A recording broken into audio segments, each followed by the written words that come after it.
Hola mis amigos, es una alegría poder compartir nuevamente este momento de reflexión donde juntos seguimos compartiendo la palabra de Dios. Seguimos compartiendo juntos este maravilloso evangelio, el evangelio de San Marcos.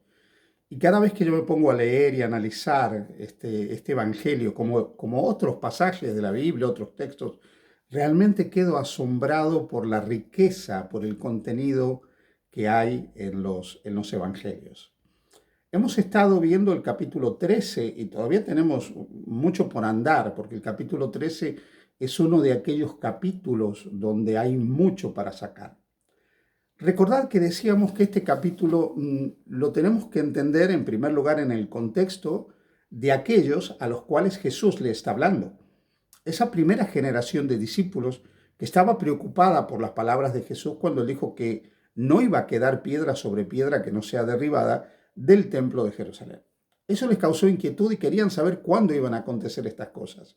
Pero también es cierto, cuando leemos los otros evangelios, que ellos asociaron esto a la segunda venida de Jesús, porque le dijeron, ¿cuándo serán estas cosas y qué señal habrá de tu venida y del fin del siglo?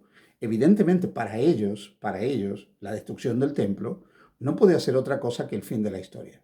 Jesús, en su misericordia, fue mezclando acontecimientos que tenían que ver con la caída de Jerusalén, que iba a haber esa primera generación, pero también con cosas que iban a ir aconteciendo en el futuro y que tenían que ver también con su segunda venida. También dijimos que el capítulo 13 de Marcos, como el capítulo 24 de Mateo o el 21 de Lucas, encuentra un elemento en la interpretación profética que es el principio apotelesmático. Esto quiere decir cuando una profecía puede tener más de un cumplimiento.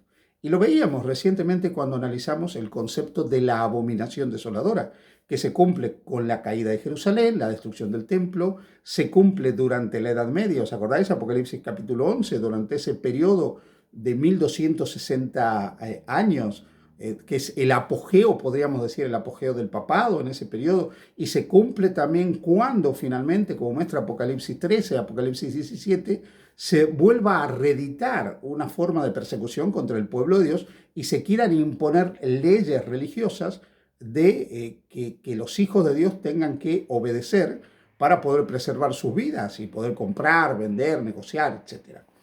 Entonces, esta manera de entender la profecía nos permite a nosotros entender algunas cosas muy, pero muy significativas. Hoy quiero analizar contigo el capítulo 13 de Marcos y que nos centremos un poquitito en lo que dicen los versículos eh, 7 y luego el versículo 21 al 23. El versículo 7 dice, mas cuando oigáis de guerras y de rumores de guerras, no os turbéis, porque es necesario que suceda así, pero aún no es el fin. Más adelante nos dice, entonces, el versículo 21 al 23, entonces si alguno os dijere, mirad, aquí está el Cristo, mirad, y está, no lo creáis, porque se levantarán falsos cristos y falsos profetas y harán señales y prodigios para engañar, si fuese posible, a uno de los escogidos. Mas vosotros mirad, os lo he dicho todo antes. Muy bien. Es cierto que siempre ha habido guerras. Y es cierto que antes de la caída de Jerusalén hubo guerras, hubo catástrofes, hubo hambrunas y hubo falsos cristos y falsos mesías. Pero esto también es algo que antes de la segunda venida de Jesús se vuelve a reeditar. Y aquí entramos en un aspecto muy importante de la interpretación de la profecía. ¿Cómo podemos saber cuando una señal realmente es una señal, es un indicador de que realmente estamos avanzando, estamos acercándonos al fin de la historia de la salvación y a la proximidad de la segunda venida de Jesús? Pues muy bien, en primer lugar, no existe una fecha para la venida de Cristo. No existe un momento específico, no lo podemos datar de ninguna manera. Ahora bien, Jesús dijo que antes de su venida, este mundo iba a tener determinadas características. Esas características, para ser significativas, tienen que ser lo suficientemente universales para marcar la vida, la conciencia y prácticamente todos los aspectos de la vida de una sociedad. Cuando nosotros, por ejemplo, hablamos de guerras, cuando nosotros hablamos de enfermedades, cuando nosotros hablamos de catástrofes, tenemos que estar refiriéndonos a algo que es lo suficientemente amplio como para ser significativo. Pensemos por un momento en las guerras. A lo largo de la historia humana, tristemente, desde que Caín mató a Abel, ha habido guerras. muchas guerras. Pero solamente en el siglo XX hemos tenido dos guerras verdaderamente mundiales. ¿Por qué? Porque ya existía la capacidad tecnológica para que la guerra se pueda universalizar. Ya teníamos el avión, teníamos barcos, teníamos submarinos, teníamos telecomunicaciones de diferentes tipos, y la guerra se pudo universalizar. Y en estas dos guerras dramáticas, el mundo cambió drásticamente. La manera de pensar del mundo, la manera de ser, de vivir, la tecnología, produjo cambios tremendos en estas guerras. Así que cuando el texto habla que iba a haber guerras, en segundo lugar, esas guerras también, no solo que iban a preceder a la caída de Jerusalén, sino que también iban a ser un indicador futuro de que el tiempo de la historia de este mundo también se iba acotando. Así que la universalidad de un evento puede ser un indicador de los tiempos en que vivimos. Lo mismo ocurre cuando nosotros hablamos de falsos cristos y de falsos profetas. Cuando esto es algo que se hace cada vez más amplio, más marcado, más significativo, cuando se universaliza, entonces estamos hablando de un evento que de alguna manera puede indicarnos que estamos en la última etapa de la historia de la humanidad.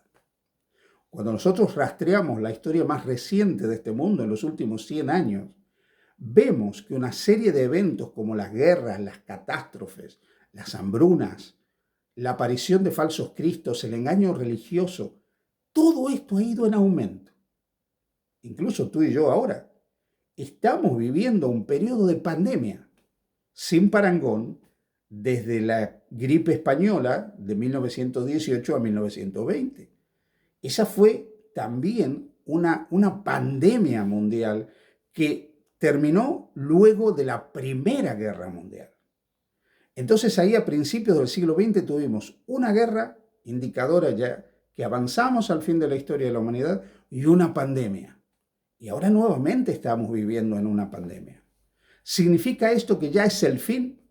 No, el mismo texto que hemos leído nos dice que no es el fin, pero nos indican que este mundo ya se va encaminando hacia el momento culminante de la segunda venida de Cristo en gloria y majestad.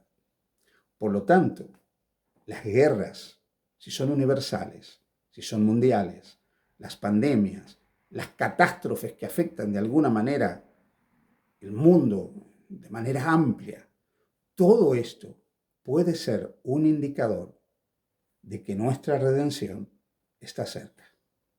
Ahora bien, no debiéramos jamás basar nuestra relación con Jesús, nuestra confianza en Jesús y nuestra preparación para la vida eterna y el cielo en estos indicadores. No. Nosotros tenemos que basar nuestra relación con Cristo en que Él es Dios y Salvador, en que Él vino a redimirnos a cada uno de nosotros. Y debemos relacionarnos con Él porque de otra manera no tendremos jamás vida eterna. Pero también conociendo el carácter de Cristo debemos relacionarnos por amor. Debemos amar al Señor. Y debemos aceptar lo que Él ha hecho por nosotros para salvarnos. Aceptar que el mundo se encamina hacia su segunda venida. Poder identificar un evento, un acontecimiento, una situación como precursora de su venida, no te transforma, no te cambia, no te hace más santo, no te hace más semejante a Jesús, ni siquiera te hace más creyente. En algunos casos incluso te puede infundir temor, ansiedad, miedo y angustia.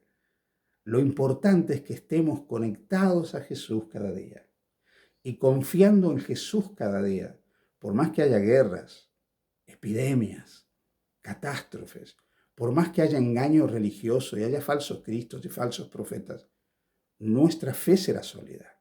Estaremos edificando nuestra vida sobre la roca que es Cristo y nada podrá movernos de estar bien relacionados con Jesús, perfectamente relacionados con Jesús, con una fe fuerte, inquebrantable, que nos ayude a ir preparándonos cada día para ese momento en que Él vendrá en gloria y majestad. Así que, querido amigo, amiga y hermano y hermana que me escuchas, mira las señales de los tiempos, mira los indicadores, pero recuerda que lo más importante es tu conexión con Jesús. Que Dios te bendiga. Feliz día junto a Jesús.